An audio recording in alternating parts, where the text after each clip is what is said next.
Beaucoup d'ambiance aujourd'hui pour la 4e étape, Rusizi-Houillé, encore une belle étape de montagne en perspective. Bienvenue à tous sur TV5 Monde.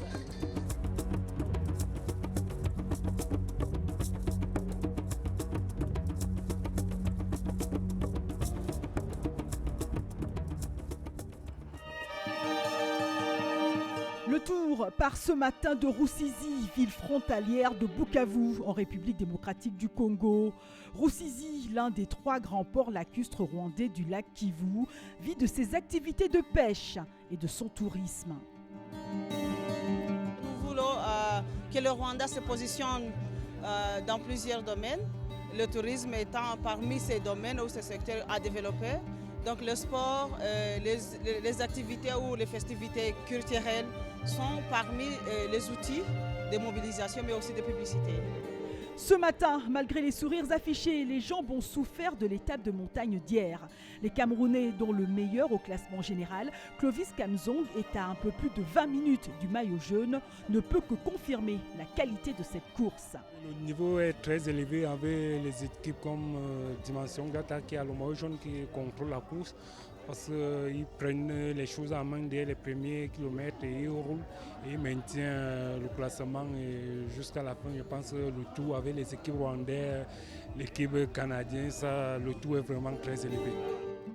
L'Algérie, qui s'est remise de son vélo cassé à l'arrivée au Rwanda, aimerait sûrement faire mieux, même si Azzedine Lagab fait partie des 11 premiers au classement général, avec un peu plus de 3 minutes sur Valenza Issenga. Et c'est vraiment relevé cette année, il y a une belle bagarre, il y a du suspense, il y a tout le temps du mouvement. Et en plus maintenant ils courent plus intelligemment et on voit les équipes un peu mieux organisées. Donc ça change vraiment.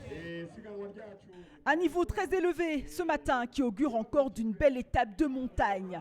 Comme hier, 6 sommets au programme de ce Rusizi-Houillé, 140 km 700 et toujours cette solidarité entre coureurs malgré des équipes concurrentes. Le top est donné par la ministre des Sports Julienne Ouachou. C'est parti pour Houillé. 68 coureurs sont au départ de cette 4e étape qui démarre au bout de 1 km par une côte. Les hostilités sont lancées, la matinée s'annonce difficile. Et du coup, le fantasque vainqueur de l'étape d'hier, l'Américain Timothy Rugg, peine à l'arrière. Il faut dire que ce dernier nous a habitués à des up and down depuis le début du tour. Moins habitué à de l'inconstance, par contre, Azzedine Lagab, l'Algérien a du mal ce matin avec cette première côte. Devant, les Rwandais sur leur terrain attaquent. Alex Nzeyimana prend quelques mètres sur le reste du peloton. Le coureur du club rwandais Bénédiction est rejoint par 3 autres. Son leader, Samuel Mugisha, meilleur grimpeur, l'Érythréen Kibrom Mehari et l'Éthiopien Mebratou Birou. Pour le maillot jaune, pas de péril en la demeure. Alors, les 4 hommes prennent de l'avance. Malgré le peloton qui entame sa descente à vive allure dans un décor somptueux qui traverse l'envoûtante forêt du parc national de Nyungwe. Entre-temps, après avoir été victime d'une crevaison, Tesfom Okuba Mariam doit faire très vite pour rejoindre le peloton pour le meilleur érythréen, au général, qui est à 1 minute 23 secondes du maillot jaune. Hors de question de perdre du temps. Le champion d'Afrique sur route, également bon grimpeur, réussit même presque à rejoindre Azzedine Lagab, qui peinait toujours à l'arrière. Après de gros efforts, l'Érythréen de 25 ans rejoint le peloton. Devant, l'équipe du Rwanda mène le groupe maillot jaune et travaille quasiment pour Valenza Issenga, qui porte le jaune depuis 3 journées maintenant. Le Rwandais de dimension Data Forkubeka gère, tant devant les 4 échappés ne sont pas un danger. Même si le groupe de tête semble se déployer pour prendre un peu plus d'avance, le peloton, lui, est en train de revenir. Et va réussir la jonction. Le peloton est de nouveau groupé et roule dans une allure très moyenne, voire lente. La difficile étape inédite d'hier se fait sans doute ressentir dans les jambes. La 2e heure de course a été courue en 24 km/h. Ce qui ne change pas les objectifs de Samuel Mugisha.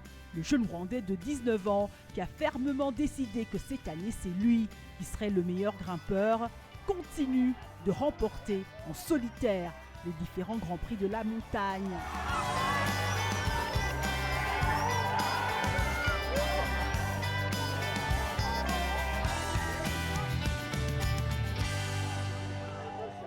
Mais derrière, un drame est quasiment en train de se jouer. Après une crevaison, le maillot jaune emmené par son coéquipier doit faire vite pour rattraper le peloton car devant, il y a des concurrents directs. Valenza Isenga prend tous les risques pour recoller au peloton.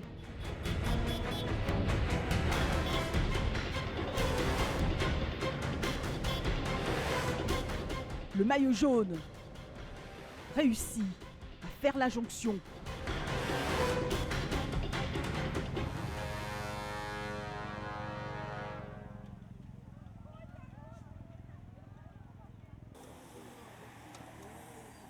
Dans les derniers kilomètres de course à l'entrée de Houillé, la pluie s'invite.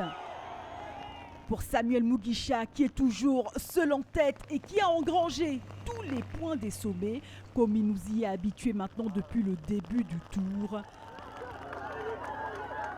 L'échappée se termine car il est rattrapé à moins d'1 kilomètre de l'arrivée. Un groupe d'une vingtaine de coureurs où figurent tous les meilleurs classés au général arrive au sprint. Un sprint remporté par Joseph Arewuya. Le maillot jaune arrive 15e après une chute collective. Après avoir perdu le maillot jaune à la deuxième étape, belle revanche pour Arewuya avec cette victoire d'étape. Valenza Isenga reste le leader au général à 1 minute 16 secondes de Joseph Arewuya. Aujourd'hui, la course a traversé le parc national Nyungwe, un véritable refuge pour de nombreuses espèces de chimpanzés d'Afrique. Le parc national de Nyungwe, situé dans les collines du sud-ouest du Rwanda, est le plus grand îlot de forêt de montagne de l'Afrique de l'Est et centrale. Le parc abrite 13 espèces différentes de primates, 25% du total de l'Afrique. Pour trouver les chimpanzés, il y a diverses approches que nous utilisons. D'abord, il faut les localiser, il faut les attendre jusqu'au soir. Les chimpanzés ne peuvent pas passer toute la journée sans manger. Donc c'est pourquoi les traqueurs aussi les localisent, où se trouvent les arbres dont les chimpanzés aiment manger.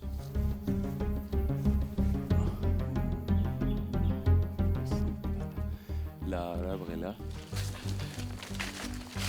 Tu vois les oiseaux, ces oiseaux-là, tu les vois?